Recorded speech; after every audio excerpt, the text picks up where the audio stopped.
আসসালামু আলাইকুম ওয়া রাহমাতুল্লাহি ওয়া বারাকাতুহু। প্লে গ্রুপের প্রিয় শিক্ষার্থী, তোমরা সবাই ভালো আছো? আমি আজ তোমাদেরকে কালিমায়ে তয়্যিবা অর্থসহ শেখাবো। তোমরা সবাই আমার দিকে মনোযোগ সহকারে লক্ষ্য করে পড়াগুলো মনোযোগ সহকারে শোনো। কালিমায়ে তয়্যিবা,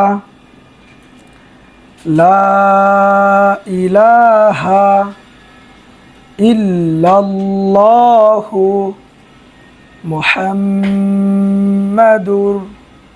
রাসূলুল্লাহ।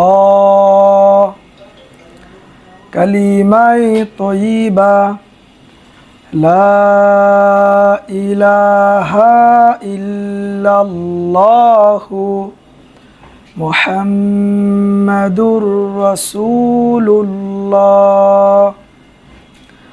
কালিমায়ে তয়্যিবার অর্থ আল্লাহ তাআলা ব্যতীত ইবাদতের উপযুক্ত আর কোনো মাবুদ নাই। হযরত মুহাম্মদ মুস্তাফা সাল্লাল্লাহু আলাইহি ওয়াসাল্লাম আল্লাহ তাআলার রাসূল। ধন্যবাদ সবাইকে মনোযোগ সহকারে ভিডিওটি দেখার জন্য।